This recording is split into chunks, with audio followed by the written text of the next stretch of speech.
amino acid chain gets longer and longer and longer. And so then you got to think about, well, how long does that amino acid chain get, and what's it doing as it gets longer? And that's really the subject of what we're going to think about for the next couple of lectures, at least. I've drawn it so that the growing amino acid polypeptide starts coming outside of the ribosome. And so immediately, I think, what you should be thinking of is what's happening to those amino acids as they come out. Here's a slightly longer amino acid polypeptide. Proteins vary in size. If you gave them sizes based on the number of amino acids in them, probably the average size of a polypeptide would be between 50 and 100 amino acids. There are proteins that are much, much longer than that, much, much larger, thousands of amino acids. So they certainly begin to exit from the ribosome before they're fully made. Okay. So this cartoon is in some ways very accurate. We're still synthesizing a polypeptide as those amino acids that were first put on, here's the initiating methionine, are starting to exit the ribosome. And so what does that mean for the polypeptide? Well, we've thought about the general structure of an amino acid. We could draw it at a moment's notice. We just thought about a general structure. This structure is true for all amino acids, then it just kind of depends on what comes out here. I'll draw one of our favorite ones, serine. So here's one amino acid. We've got 15 or so coming out into solution, and so we can begin to think about what's happening to it, because we also know what's out here in the environment surrounding the ribosome. It's largely water.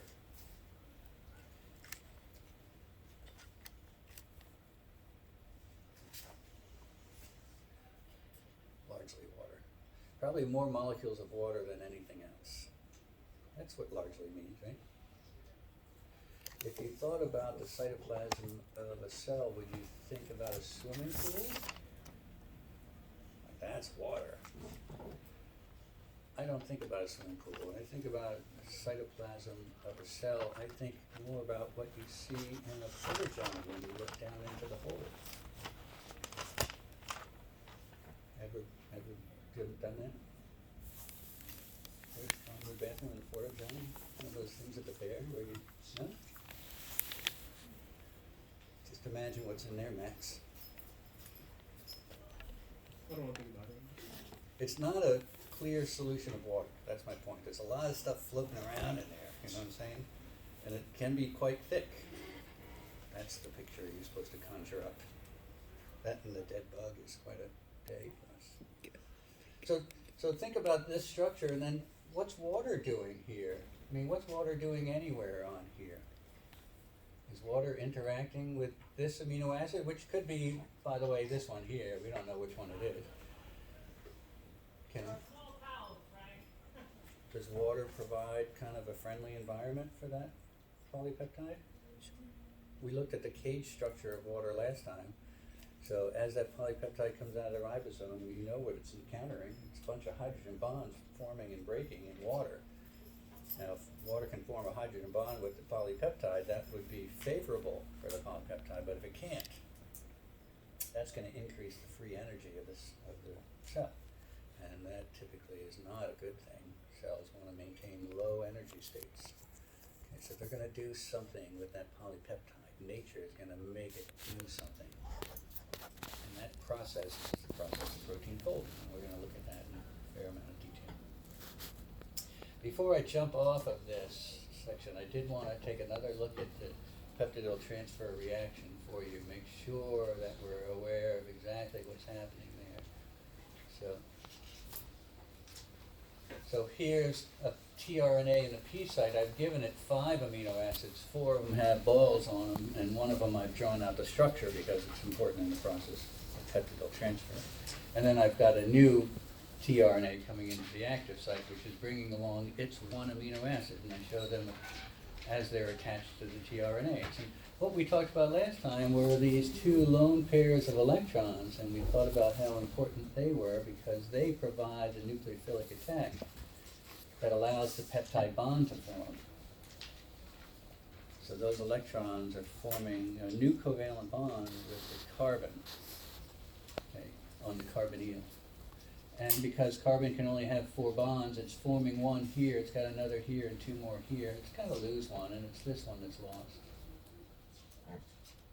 Okay, that essentially transfers this entire mess right onto this amine group. Okay, and that is the new peptide bond.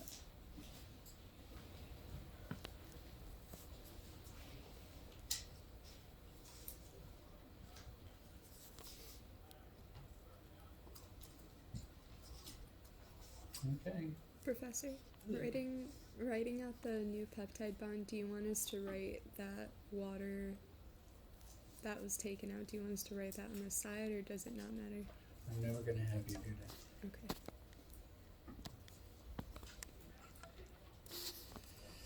Okay, so we talked about this. Let's move on. All right, so if we think about what's going on here in just a little bit more detail than what we've done, a growing polypeptide might look like this. In fact, this is a full-length polypeptide. It's a very short one. There are proteins that are this short, but few.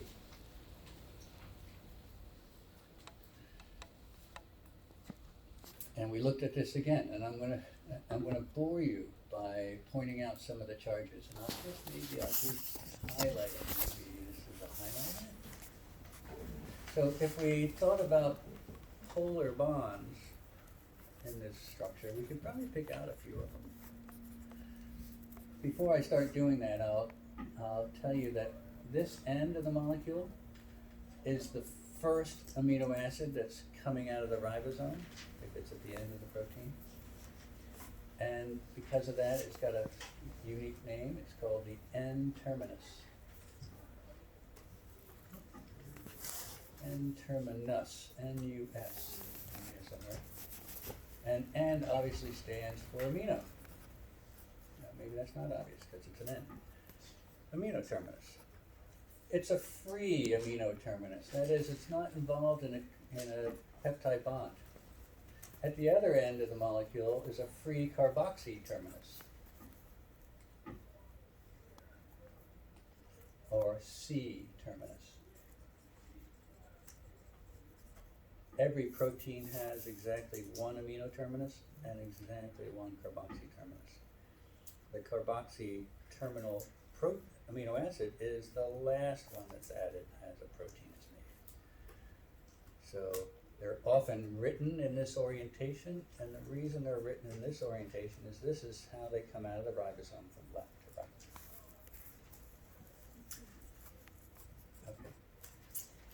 Okay. You should be able to see a nice repeating structure. So if I highlighted the important parts of the repeating structure, I would grab a carbonyl group there. There's another one. There's another one. Another one. Another one. Another one. Another one. Those are carbonyls. There's also amines that occur in a repeating structure. I think there's one more. There's one there. Are you talking to me? Is there one more at the end, all the way to the right? The That's a carbonyl? carboxyl terminus. Oh, okay. By crude definition, it's also a carbonyl, but I'm trying to show you the repeating structure, ignoring the ends. Okay. Okay, so we've got repeating structures that are found along the entire length of every single polypeptide. Okay, so I'm going to call a polypeptide and a protein as interchangeable terms. If we thought about these functional groups a little bit more, we remember that that oxygen has a partial negative charge on it. And the amine group has a partial positive charge on it. And so that partial charge is also found in repeating units along the polypeptide chain. And they have incredible function, so you need to understand that they're a repeating structure and that they're capable of forming hydrogen bonds. In addition to those repeating structures, you've got side groups. Here's one here, the simplest of all side groups, that must be glycine. That's alanine. That looks like serine. That looks like glutamate to me. That looks like tryptophan. Call that tryptophan, might be wrong. That one we know, because it's one of the ones we have to remember. That's valine, that's tyrosine, and that is cysteine. Cysteine, how do you spell that? Cysteine. I don't expect you to know the names of all of them, but recognize that they're side groups. The green ones, we recognize those as being nonpolar. The pink ones we recognize as being polar. And the red ones, at physiological pH, would be charged. So all of those amino acids are coming out, the order of which you don't know,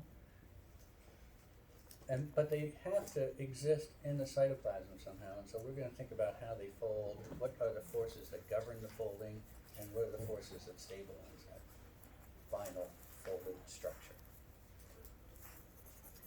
Okay, and then I bore you again with this movie because I don't know if I can start it here. Because it is important to understand what's happened. I don't think it even starts, so you remember this one. It's important to remember what the environment looks like that these amino acids are coming into. Okay, and we've already looked at that movie, so I won't bother spending our time looking at it again.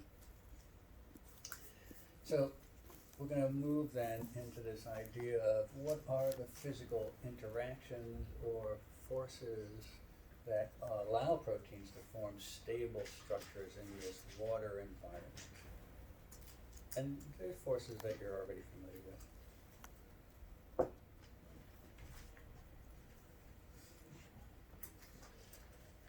I've listed them in order of strength.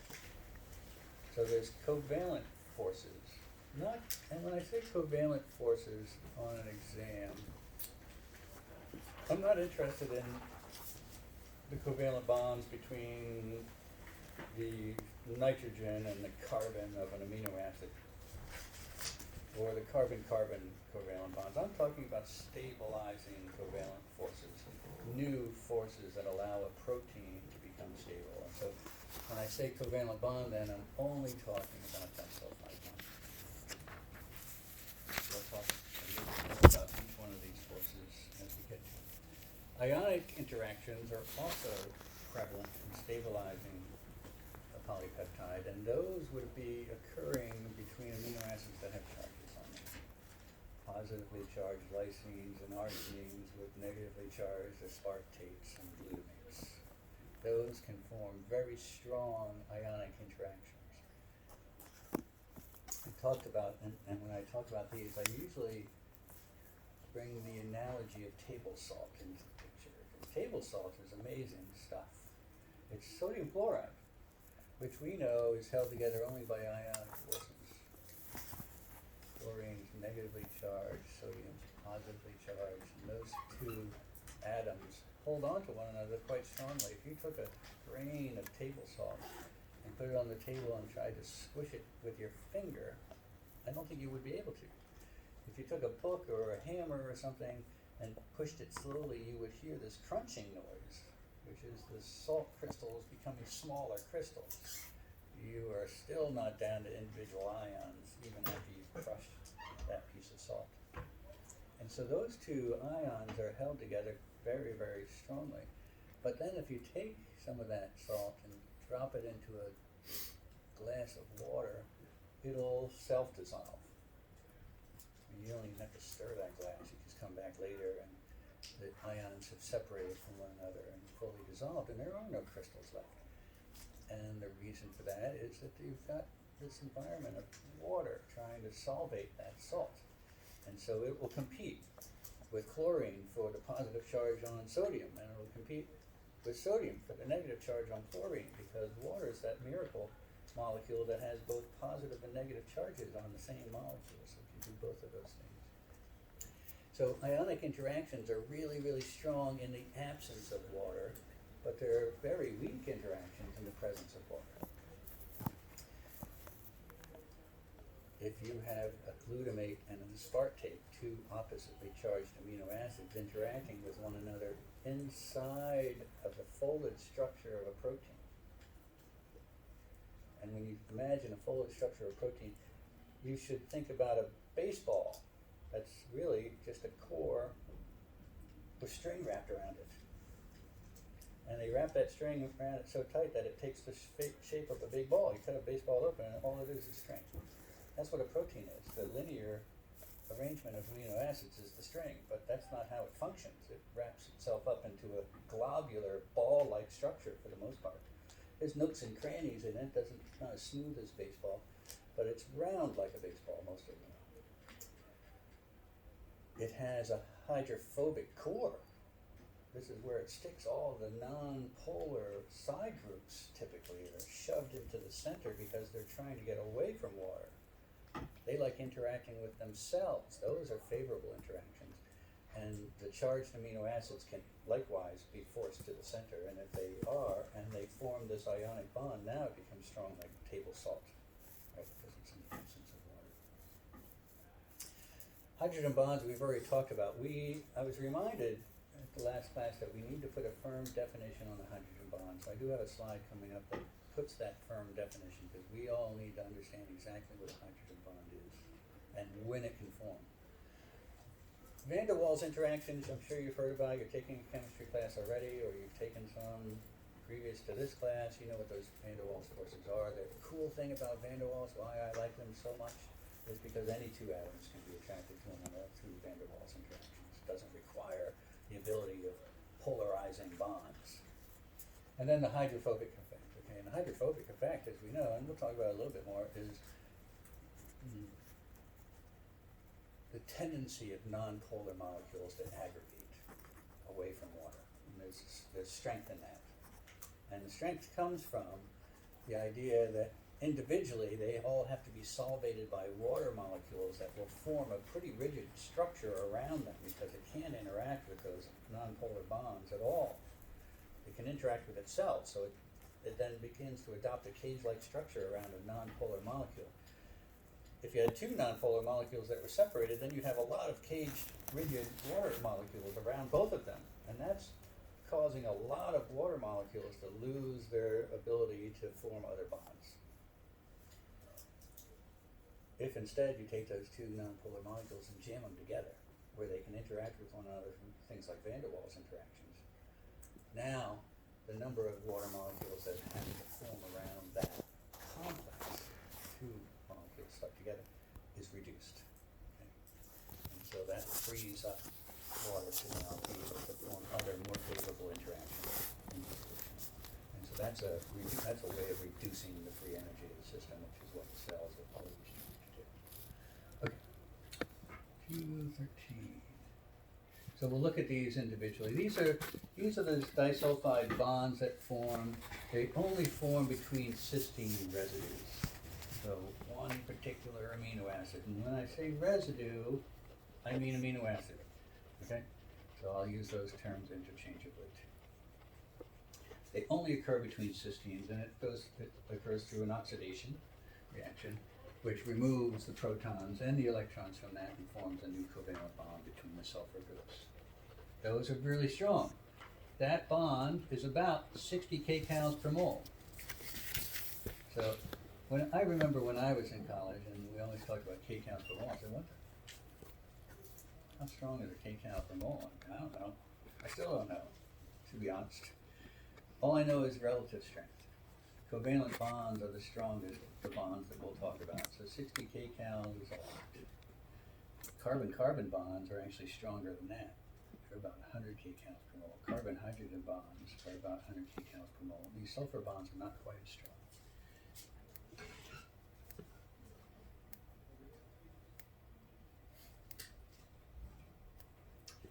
Okay, here comes did I miss a slide? No.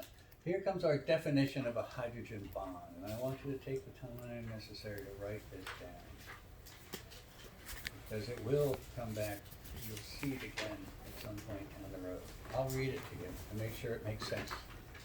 A hydrogen bond is the electrostatic attraction between two polar groups that occurs when a hydrogen atom, so there must be a hydrogen involved, hence the term hydrogen bond. When a hydrogen atom covalently bound to a highly electronegative atom, such as nitrogen or oxygen, experiences the electrostatic field of another highly electronegative atom nearby. Okay, so a lot of electronegatives. So it's between two polar groups. Let's set that aside for now. It occurs when a hydrogen, okay, so it has to have a hydrogen, is covalently bound to a highly electronegative element such as nitrogen or oxygen. So I'm going to put next to nitrogen. And for us, I could say, oh, I know you're going to get sick of seeing that. Here's another amino acid. Okay? So when hydrogen atom covalently bound to a highly electronegative element such as nitrogen or oxygen, and so then we know that there's a partial negative charge here and a partial positive charge here. So that's the polar bond. The electrons are sitting very close to the nitrogen and not very close to the hydrogen. That's how it generates these partial charges. Experiences the electrostatic field of another highly electronegative atom nearby. So I'll just pick this one right here, a carbonyl group. That's another electronegative atom. The atom is oxygen. We know this is a polar bond. We know that there's a partial negative charge on the oxygen and a partial positive charge on this. So if we looked at these two electrons, they'd be very close to the oxygen, not very close to the carbon. So there's a polar bond, there's a polar bond, there's a hydrogen attached covalently to a highly electronegative element, and it's nearby another highly electronegative atom. So this negative charge and this positive charge now are experiencing each other, and they can form that hydrogen bond. Hydrogen bonds are weak. They're somewhere between 1 and 3 kcals per mole. So you can see they're much, much weaker than the disulfide bond that we've been talking about. This will be the definition that we adopt for hydrogen bond, and you will understand it, please.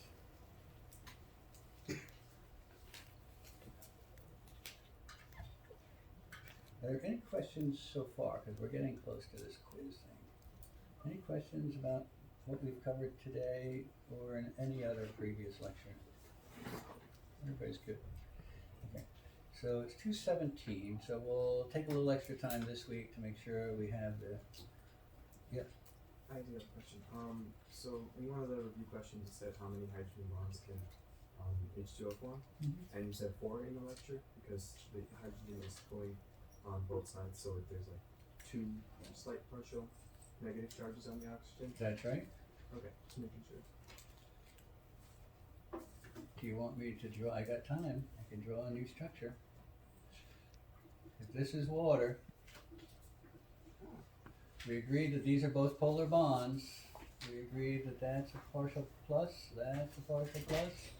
We agreed that there are extra electrons down here, but the electrons shared between oxygen and hydrogen are here, and that gives a partial negative charge immediately opposite the partial positive charge, and another one here. No hydrogen bonds yet, but here's a hydrogen attached to an electronegative element through a covalent bond, so we could form a hydrogen bond here.